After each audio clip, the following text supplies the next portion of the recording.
Welcome to Revive Ministries Podcast. This month is November, and November 7th, we're actually recording. I was just looking at my phone. In Australia, it's Recreation Day. People celebrate that. No, it's kind of, I like to kind of mention these days. I don't really, I know Dominican Republic is Constitution Day today, for the 7th of November, but at the same time, it's the holidays for most of us, and the way we look at the holidays and how we look at home and how what we were brought up in can look different, and sometimes it doesn't. It's not the same as we remembered. The holidays can also be one of the hardest times for many who maybe pull out another placemat that is not needed. Today we have a returning guest. I was about to say new guest, but welcome, Sebastian. Yeah. To share your insight, talk with us a little bit. It's about continuing the dialogue, but it's about the difference between the house and the home and that whole concept. Just thank you for joining us. Of course. Always a pleasure, man. Always pleasure to hang out and to come together and talk. There's a disclaimer for those in the United States or the States, and how as others say it. 988 is a crisis, National Suicide Prevention Lifeline, and it's changed. I do encourage whatever resources are, near and dear. I don't like reinventing the wheel. So what helps you that's positive, I encourage you to find it. Resources look different for everyone. I always start off with a quote because, I'm just going to, botch. The quote master. The quote master. Well, George Moore says it this way: a man travels the world over in search of what he needs and returns home to find it. What comes to mind when you hear that quote? Yeah. Oh man, that's I don't think I've ever heard that. That's a good quote. A man travels the world over in search of what he needs and returns home to find it. I'm reminded of another quote. I can't remember it because I'm not a quote master like you, but it was something like, in the faith realm, that man search like the world and the skies and everything to find the complexity of life. If they look internally, they would see, I guess it was an idea of how complex the human body and intricate it is, right? And pointing to a creator and all of that in the faith realm. But I think it's interesting how a lot of the times the things that we need and we go out looking for are closer than we actually realize, right? Yeah. And so we think we need things out there. In my life, I've thought I've, needed this or that. And then it turns out that whether it was my parents or, mentors or even God in my faith realm, he knew best. They knew best. And it was always there right next to us, right? So it's interesting. You travel the whole world to search what you need and you come home to find it, right? And so that journey, that's I like that quote. That's a good quote. And, sometimes you can't skip that journey, Yeah, sometimes that's it's true. like, even though, you may get great advice from your parents, from your family, but sometimes that process doesn't stick unless you go through that journey. And True. Yeah, it might be right in front of you, but you weren't prepared to receive it at that time. James Baldwin says it this way: perhaps home is not a place, but simply an irrevocable condition. I think that's kind of an irrevocable condition. Yeah. I know it's less tangible, like when you think about the concept of a home, but I don't know what comes to mind when you hear this. It's kind of piggybacks. The first thing that comes to mind is, what does irrevocable really mean? And so I just Googled it. Not able to be changed, reversed, or recovered, right? So it's final. So perhaps home is not a place, but simply a final condition or a final unchanging place. I think it's funny, like those other quotes, right? Not funny, but interesting, right? How they say the difference between a house and a home, right? So they'll say different things, blah blah blah can do a house, but only a family or a mother can make a home, right? Or true, home is where the heart is, right? A house can be full of stuff, and so I think it speaks to home. I think we all have a longing for a home. And I think that may speak to that irreversible condition that James Baldwin was talking about. I don't know what context it is, but that idea that we're all seeking that finality of things, right? And I think for home, for many of us, what we're seeking is just something to keep us going, to know that it's a place that everything's okay. It's a place where we made it, and for many of us, if you're in the faith realm, for many that her home term could be heaven. For others, it could just be stability or finally making it, right? The American dream and ideal of white picket fence and a home. Like I can finally rest, right? I'm reminded of the image, and humor me, Robert, you'd appreciate this, of Marvel, right? Where Thanos in the second movie of the, I guess at this point we could give spoilers, right? But where they're trying to find him and get him back to reverse what he did in that first movie. In Endgame, he's like just resting at his home and seeing the sunset, right? And it's like, I made it, I got there. It's this place where I think a lot of us have this desire. Maybe we have it kind of an idea of retirement age, or it's always later on, right? It's over there, it's just over the hill. But this idea of home, I think, motivates us a lot to keep going in life. And so, I don't think it's a place necessarily. But it's interesting, right? It's not necessarily maybe a physical place, but a condition. Some people might say a state of mind. It's by depending on where you're at in life or who you're surrounded by. Those are kind of the thoughts that come in, right? Thanos, right? That's interesting to say. Well, I also, piggybacking, but also, I'm not much. I know one language. I do everything else pretty badly. But what I say is, culturally context. Words don't really do justice when we think about home. When we think about these complex kind of ideas, and I think you got to consider the culture. You got to think of language, because words don't sound or even mean the same thing in other languages. You mentioned faith-based, and I used this month about Esau, Jacob and Esau, and I love at first I kind of thought about Bethel and how he was fleeing, and even though that place had no structure, and it was a home for him at that moment, and it was happened. It was an interesting concept because there was so much emphasis of like that altar, everything kind of being structured, in that way. But it kind of provided that. But what was beautiful when I think about the idea of house and home, I think any mother would love this, especially I have a brother and we don't always get along, is Esau forgiving and embracing his brother. This is like you could give your mom anything, but if you could get along with your brother, it means everything. So, no, that's good. And you know what, you kind of push back on my quote, or made me think about what I had said before, what home was, right? Going off of James Baldwin quote, where it's not necessarily even sometimes that, I think home has that element of it's over there, I'll get there soon, but it's also going to your story, which I loved your conversation with Robert Hayes as well last week or whenever this will come out, but talking about Jacob, right? And for him, that was his home, right? That was the moment, sleeping with the, which is funny how the Bible says with the pillow as with a rock as a pillow, right? And so for him, that was his home. And so I think it's that tension maybe where you're like, I'm waiting for that home, for that place where I know for now this is still home, right? Because I'm surrounded by my loved ones. And then you have this beautiful story where he forgives and embraces his brother. And that's, I don't know, every time I think about home, I just think of just kind of peace for me, right? And so I think for a lot of people, this relational aspect, it can be an unhappy or hard home when there is tension among people of that family, right? When there is unresolved, whatever it is, right? Trauma, narratives that are being said, scripts that are being believed, patterns that are being replicated.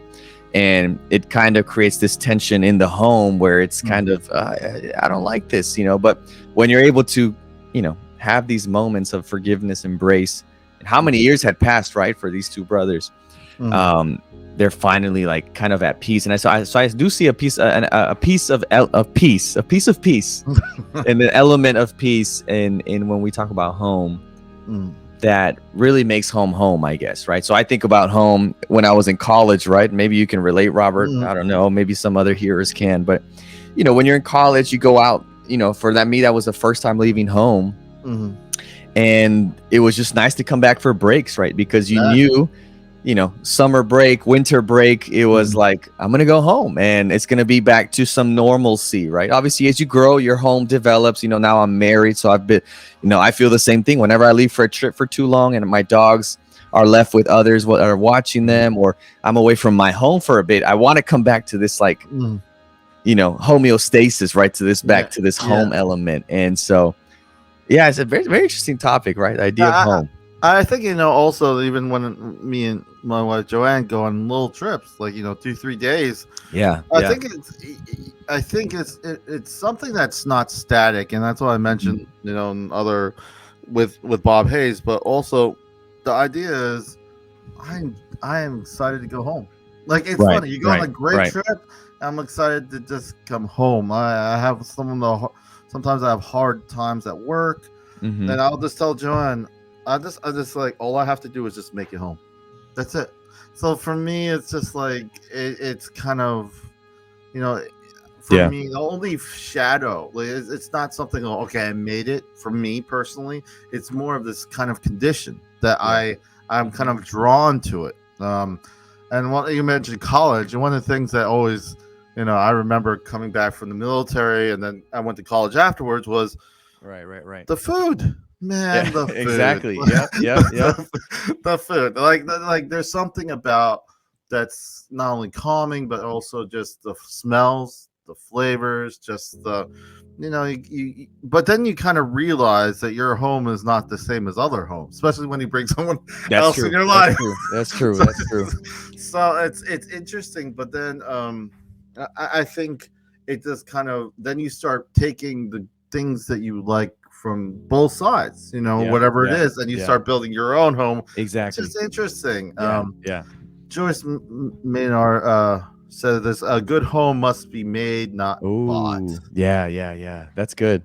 Yeah, I think it goes beautifully with what you're saying, right? That um as you get older, right, and you kind of want to settle down with someone, but even before that, right, even when you're single, right, you may be in college, you get face to face with other homes, right, and so maybe Yeah. you get invited to a friend's home, or go spend Thanksgiving with someone else, or you hear, you're go to a different country, different culture, and you're like, wow, they do things differently. So I think subconscious, you begin to kind of say, okay, I really liked how my home did it.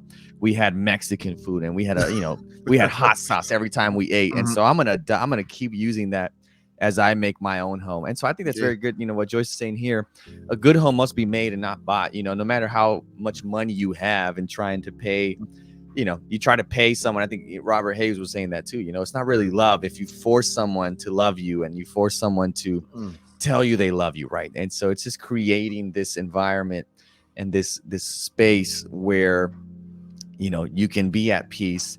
And but I think it's fascinating how we kind of bring with us the things that we think are good. If we've done that work many times, we can just repeat the negatives of Yeah. home, right? And the attitudes, the reactions, the processing. But if we're doing the hard work, right, through therapy or through processing in different ways, we can create a cool home. But it's cool then, right? And you've probably seen this, Robert, right? Now you've been married, we've been married 5 years. And so when my mom comes, or family come here, Chantal's parents come, or when we go to other places and you start seeing things, oh, we don't do that anymore. We don't do that way, right? Oh, why do you keep the plates here? Simple things as, why do you wash, why?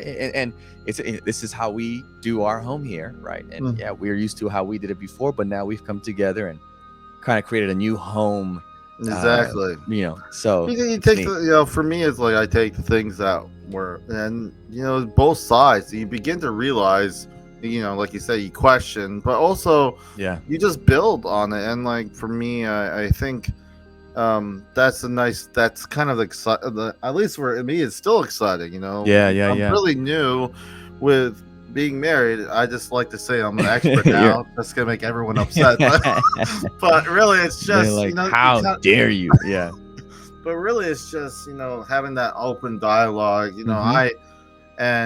We mentioned home, but also nice thing about home, when you actually have good flowing communications, which unfortunately doesn't always happen. It's kind of the hardest thing is that no one talks. And right. But when they do talk, and people open up, and transparency is healthy, accountability is not a bad thing. It Yeah, actually is not a 100%. bad word. Mm-hmm, Accountability gets mm-hmm. frowned against. It's like it's okay to have this healthy tension Yeah, because you want to better yourself. Like we kind that's of it. feel like, well, my parents did this way. It's always been great this way, but why can't it Yeah, be this way and yeah, that way at the same time? Why can't it right. just, we kind of limit ourselves. I Yeah. want to ask you, we kind of answering it anyway, but what Mm-hmm. components help in building a healthy home for you, and what components did not help? So, Yeah, I mean, I'm curious, right? The first things that come to mind are kind of Pavlov's yeah, Pavlov, yeah. Pavlov's, needs of the hierarchy of needs, right? And you want to feel safe, you want to have your basic needs met, right? So that's kind of, Oh, obviously you mean Maslow hierarchy? Maslov. Who's Pav? Oh, Pavlov's the other one with the ring with the bell, right? With the Yeah. dogs. Is that the? I don't know. Come But I on, know Robert. Maslow. I thought let's do Pavlov. I think Pavlov is the dog. It has to Yeah, be. Pavlov is the one about the bell with the dogs. That's what it Okay. is. Okay. You remember that one? No, know I if you don't. remember. You Well, can, this is totally the whole idea of that one was that he trained the dogs that every time they heard the bell, they were being fed, right? And so he would ring a bell, and then it was kind of like this conditioning. I think people use it Yeah. to talk about conditioning. They talk, they use that to talk about social media too, and how we're conditioned for lots of things. But Maslow, hey, come on, they're similar. They're probably cousins in somehow, but just that the needs, right, that we have. So I think that's an important part. Mhm. There's also, I think, a key ingredient is relational, is a relational aspect, right?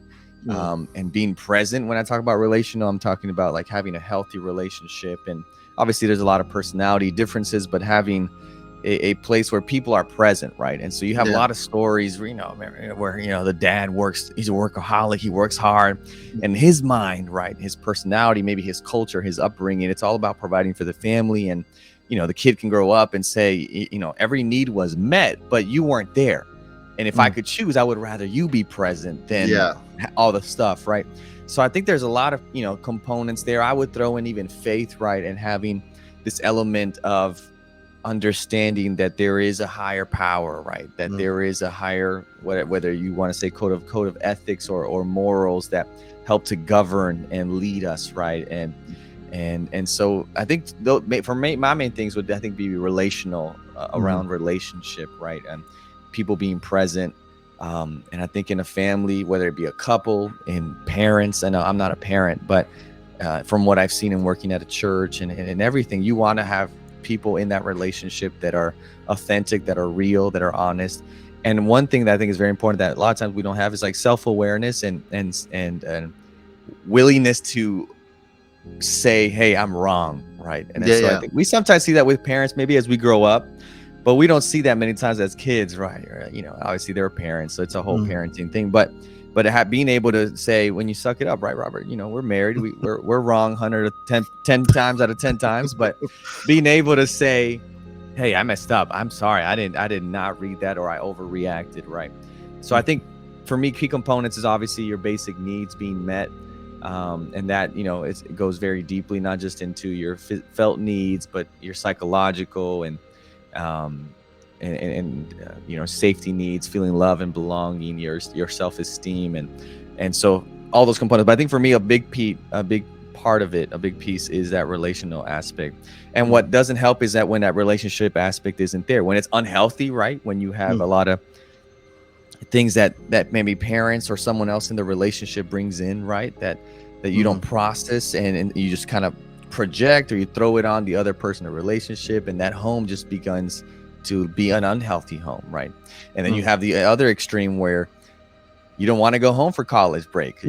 I'd rather stay here because I'm in my dorm, I'm enjoying it, I have my own culture, I don't want to go home to that dysfunction, right? And a lot of times I think that dysfunction comes down to relational things. So and I totally, you mentioned Maslow, but in relational, but also in how self-actualization. That's usually the when you have that's purpose. Good. That's good. That's the one. Purpose, Right. Purpose driven. A lot of things, like if I have a sense of purpose, it will help my self-esteem. One thing that I find troubling is just defining things. I think a lot of it is, Yeah. why is me being so correct so important?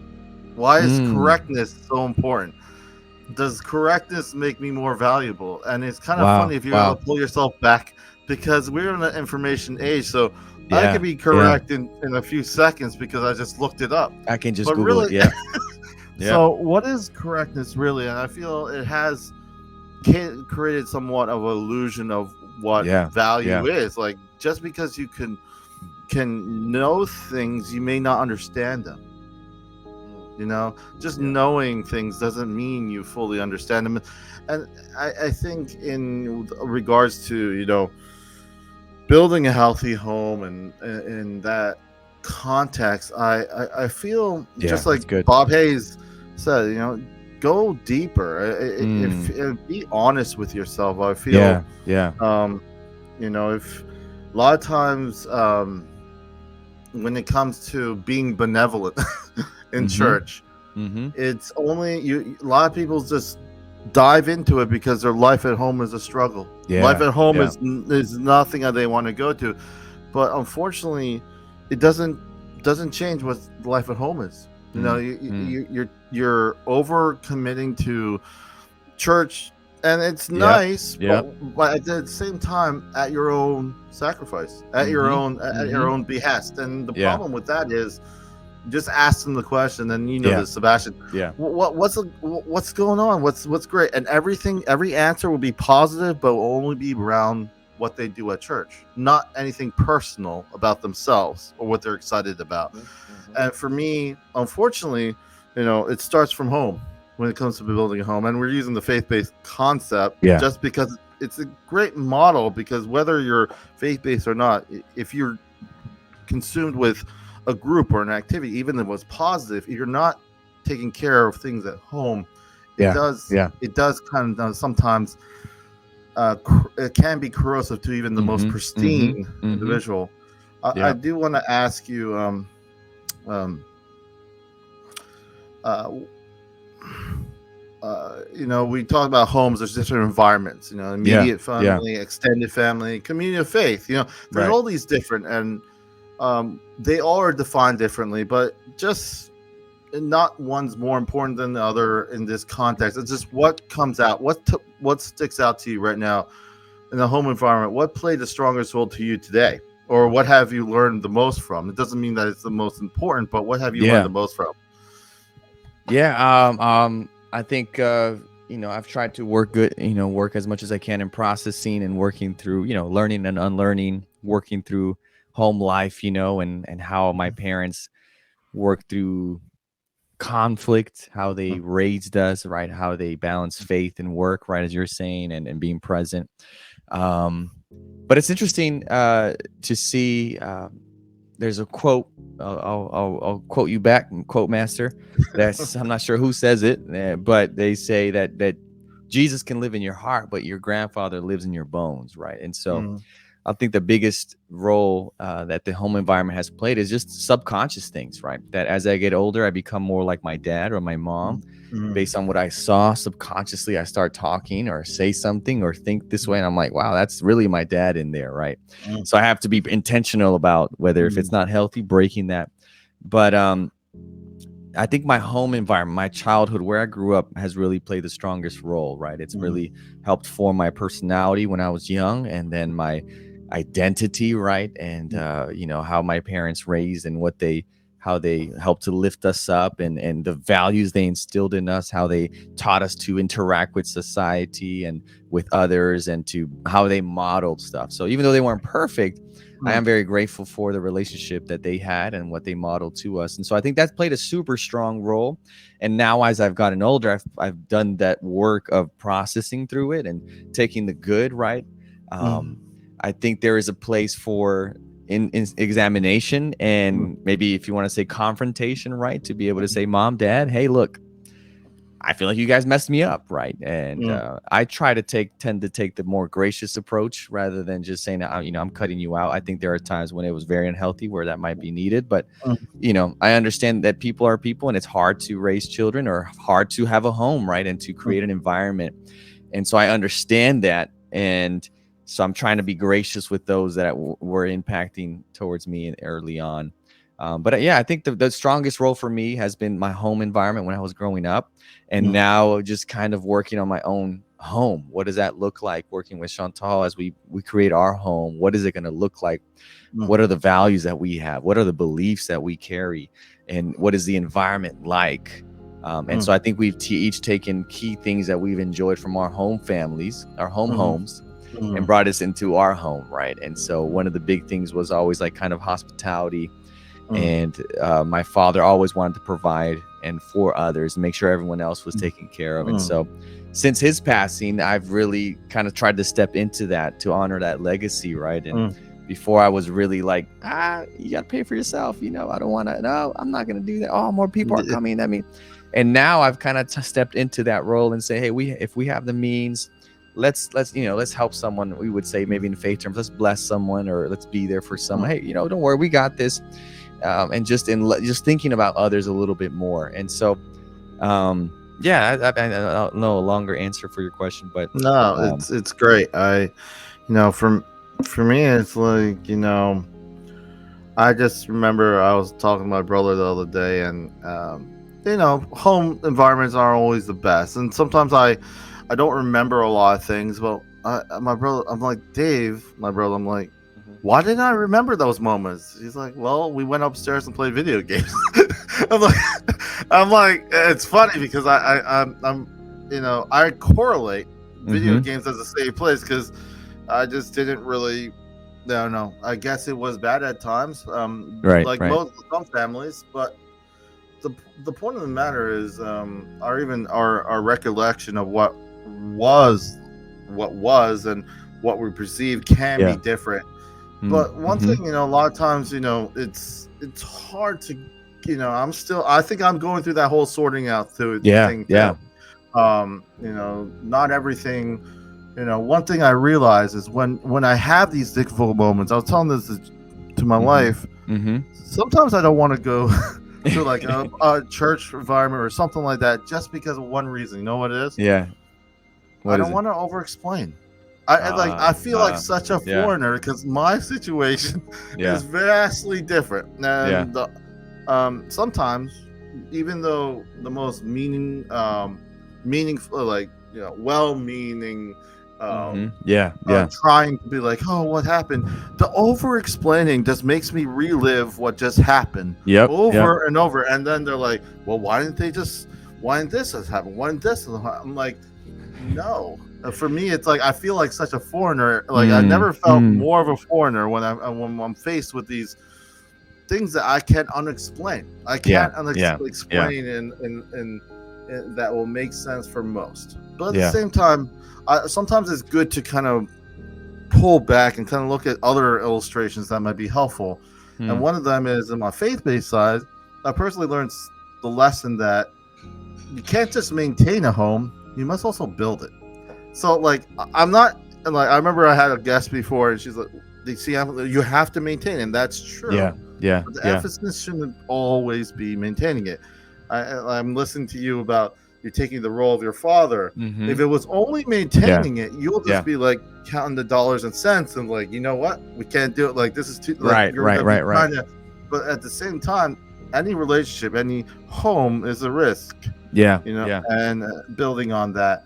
But the problem is, if with that mentality, is that whether you're faith-based or not, the fear of just keeping things as they are can erode the most pristine homes, and you lose sight why you even brought that home. Right. I think there's that element, if in the slide before of like adapting versus, that maintain versus build, right? Maintain always just kind of gives me like the EBGBs, kind of like it just kind of cringes a little, because I think we try to maintain a lot of things, right? But we, if you try to just maintain a relationship rather than to have it grow or get better, you do see the difference in that, right? And and so I definitely think that building is just, I think, a beautiful word to think about a home rather than just maintaining a home. Maintaining just kind of seems like it's autopilot, Oh, there's a leak, all right, patch it up. Whereas building has this idea of like, all right, man, we keep getting leaks in that place. We got to either redo let's redo the whole, or let's just change this up, right? Let's try to, put gutters in there, get a new roof. And so I think home has that element where it's, for me, maybe adaptability, right? Where you're willing to adapt. And I see this a lot. I think COVID taught us that, where there is a lot of uncertainty that happens, right? And COVID really shocked the whole world, right? Not just in people being sick, people passing, but in people losing their jobs, people being forced to be together all day, schools being closed. And so adapting there, right? And so for people that were trying to just maintain the status quo, I think that rocked them because they had to adapt. And I think in building a home, there's that element of adapting, because you're going to go through things, right? You get married, that's you're adapting there. You're moving because of someone else's job, right? Maybe you get fired, if you are single, right? Working in a place doesn't pan out what you're wanting to do, right? You have to continue to adapt as you build that home. And I think that's what makes home so beautiful, that when you're able to kind of sit at home right now, this physically speaking, right? You look around, you say, wow, we've been through a lot, but here we are still, right? And we've been able to survive. And so I think that I love that there's this distinction that you're saying, right? That you can't just maintain a home. You can, this autopilot idea of just like, let's just do the status quo, but it's dangerous because it, you want to build it. Yeah, you can kind of, with all the, desire and passion and drive, with no direction, you go nowhere. And that's good. One thing I also spoke to me about this whole idea is that with building a home, let's just be frank, a lot of our lives are unfinished, and they will be always. Wow. Yeah. And like, if you feel like, if you define, like, remember we're talking about correctness before, if it was not about completion and more about like just the process, if it was not about, if you're, the struggle is we want to complete things because there's an illusion that things will be done, right? But things are never really static in life. They keep changing, whether you like it or not. And I guess to follow up with that thought is that when you embrace the idea that your life will always be unfinished and be okay with it. I think it allows you, it seems scary because you're like, well, but at the same time, it also provides that kind of pliability to kind of grow. Because if it's only this room, am I limiting myself, or do I just look at this room? Right.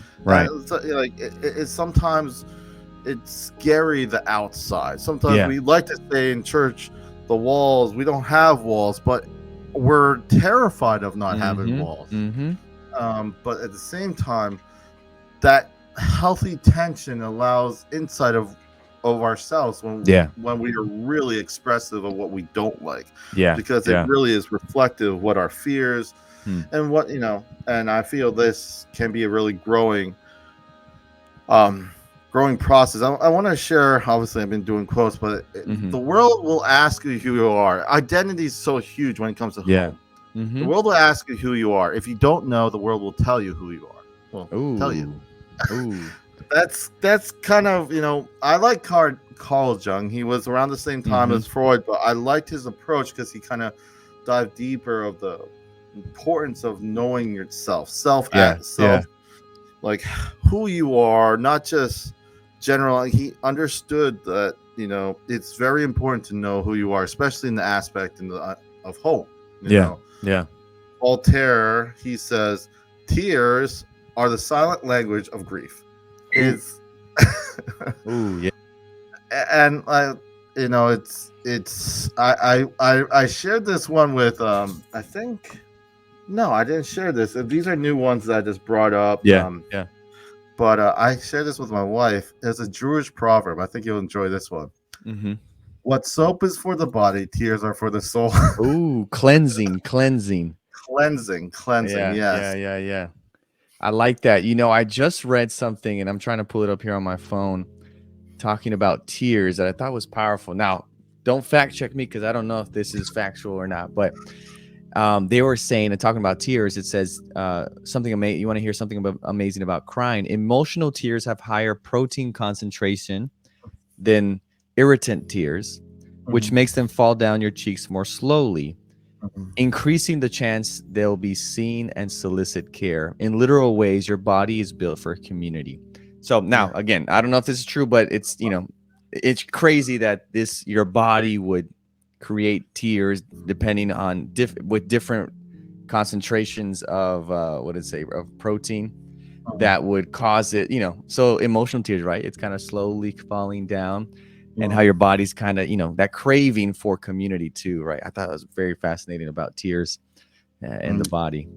Yeah, and I feel that when we explore these concepts, the idea of, you know, you know, and we have a more understanding, and I guess in the same way, if you look at a home, and it could be just how you perceive. Maybe you're by yourself. Maybe it's just you don't have much going on, but your home is wherever that is, and those I think sometimes the hardest thing is also when you have a home, you have a structure. It's great, it's big, but then there's too many placemats. Okay. And it's one of the concepts. A home sometimes, I feel could be just the people you're around. You feel very connected. You mentioned relational. But one thing about relational community, using Carl Jung a lot today, but we don't get wounded alone, and we don't heal alone. Ooh. So the emphasis is that, as much as, I mentioned before, I didn't want to go out of my way when I'm really grieving, or if I lost someone, because of the explaining. I understand, for me, it's like, I know I have a short temper in my head. If someone would say something, how I would say is undeserved. Like they don't it's just like if my someone who's close to me was an alcoholic, you can't call him an alcoholic because I know him. For me, it's like, it's kind of that protective element, right? But at the same time, it's not that I'm discounting. I know my mom with languages, someone will say something just pointing out about the dog, right? And if she didn't like her tone, she'll just say no. My mom will just say no. And it's funny, but the thing is, just because she feels it's undeserved to kind of just say it like that, and the language and how people say it is so, I guess, fundamental important. And I think not gonna do another Carl Jung, but as much as I do like what he says, Helen Keller, I feel, had no sight, was limited by her spectrum of what she can actually, visibly see, but she had so much insight. It's interesting. She said the best and most beautiful things in the world cannot be seen or even touched. They must be felt with the heart. Wow. And I feel a lot of it in the idea of home is that. If you really think about it, you could be at the same house, but if no one's there, it's not a home. You have the same Thanksgiving people. You have the Thanksgiving, and one key member of the family is not there. It doesn't feel the same. It always feels different. Feels empty. For me, I just remember when a part of my family, there was a big conflict. I haven't seen my grandfather for over 10 years. Wow. Till he was already passed away. I went to the funeral. So there's something about, like, people won't understand this, but the idea is it's okay. So that took me a long time to kind of get there. But the point about it is we all struggle, and I think when you think about home, we got to understand that it's never going to be finished. And I feel that idea is, if you could look at it in the way that's not negative, because some people are like, "Oh, I need to fix that porch." If you could if you could fix it, if you look at it as, "Wow, how much can I do for this home? How much can I build this home?" Imagine if people thought that way. in the church environment Yeah. instead of thinking Yeah. about, oh, this thing's broken, we got to fix Right. this, we Right. got to Right. fix Right. this, instead of just putting yourself out there. It's Mm-hmm. inspiring. Yeah. I took a thermodynamics, at least read the Whoa. book Okay. one time. And second law of thermodynamics, it says that hot things always cool unless you do something to stop them. It sounds very simple concept, but this Interesting, yeah. expresses the fundamental simple truth that the universe, that disorder characterize the idea of entropy. It always increases. The idea that we are born, Yeah. and then we die. Now, faith-based, there's more to it. There's a deeper. But when you think about this, the existential crisis that we think, and when we think about home and the urgency of it, Yeah. Kafka, I think this is very human for what he says. He says, "You are free, and that is why you are lost." He's very yeah. It's interesting, but to kind of think about that as we think about the idea of the why we talk about homes, because we want to build something in this very uncertain world. But what we're not talking about is the elephant in the room, that grandpa's 80 years old. He's not going to be there all the time. These elephants are, but we act like it's always going to be there. Like, yeah. That's powerful. Yeah. I just to add a little there, I think it's interesting as you're bringing that up, of just like the impact of home, right? Where you're free, and that is why you're lost, right? And when you don't, you think of what home gives you, when I'm thinking about your childhood home, right? Like the family you're brought into, whether that was good, bad, healthy, unhealthy, a lot of trauma, no trauma, whatever it was. You get your language, you get memories, right? You get ideals that are poured into you, morals, a way of life, a lifestyle, beliefs, right?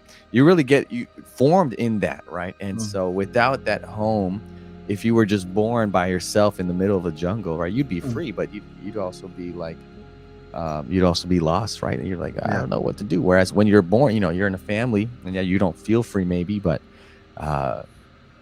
you at least have these things that help connect you with the wider community, right? And so a lot of things that we can take from home. And I think just kind of my final thoughts is just, I could looking at families. Yeah. It's complicated. Homes are complicated, but why we do them, why we want them to happen healthy, it's simple. Yeah. We want to connect. We want that healthy environment. So the problem may be complicated, but the reason why is always simple. Yeah. And for me, that helps. And also give grace to the older generation, your parents, your grandparents. They lived in a different time. They lived in a different time. If you really pull yourself out there, you realize that they're not used to all these new words and all this, and they live. So give grace to them, and you'll find yourself giving grace to yourself, because you're going to be at that age of time. We keep growing older, and the idea is, at least for me, that helped me in my final thoughts, is home is something that is always always constant. It's never static. Yeah. And if you're able to just be okay with the unfinishedness of your life and just focus on the people around you and just building on that, then you won't worry about so much of things or stuff like that, but you'll more be concerned about developing yourself and the relationships you have around you. And I feel that has helped me in my journey. Any final thoughts you want to share as we wrap up? Yeah, no, I think it's an invitation for all of us, right, to really sit back and think, all right, what is home? What do I think is home, right? Is it a place? Is there a group of people attached to it? Do I feel like, and I think that my idea of home is connected to a sense of peace, right? So where am I at peace the most, right? Is it, going to Disney World and just unplugging there? Is it traveling the world? Is it going back home to where I was born and raised in South Texas, right? That's where I was born and raised. Where's home, right? And figuring out, all right, where can I find that peace? How can I also, in the place that I am, obviously look forward to a time when, hey, I'll be home and I'll be finally, I'm working so hard to finally be able to rest and retire. But how can you have those elements of rest and peace now, that home element now, every day, right? And because, yeah, we live in such a time and in such a place that it's just unending. It's so tireless. It just keeps going. And if you don't stop for a moment to have some home, feel at peace, then I think, yeah, we cut ourselves short. We miss out on, finding that peace. And I totally agree. And just to say, when we get to take that time, and that's another conversation, to actually know who we are, I feel home gets better defined. The world will end up telling you if you don't take the choice for yourself. You have a choice to be like, just because this is how it always been doesn't mean it has to always be. That's good. And for me, it's not about, you take the good, and when it comes to home, I just think, at least for me, acceptance is a big word that comes to mind. Acceptance that, it's a very humble thing when you think about home. The idea is that it's not about you, it's about everyone else. Person's success, I think one said, is not the stuff he has, but the people around him. Who he touched. So I just want to say thank you, Sebastian, for coming on and sharing your insight. This is all I just love the idea of this continuing this dialogue. None of this is static. Like, this is A plus B plus C. No. It's going to continue growing. I might have something different to say next time when we talk about this subject, but based on what you're going through. Also it's okay, because the concept of all of this, I feel, is always constant and changing and unfinished. I just want to say thank you again, Sebastian, for joining this call. Of course. You're welcome. And thank you for having me always. Revive Ministry, you go to the website, reviveministryfl.com. You could go to the different platforms there. We're on YouTube, Facebook, and also all our audio are on the website. There's this last quote. It's from Irish proverb: "The longest road out is the shortest road home."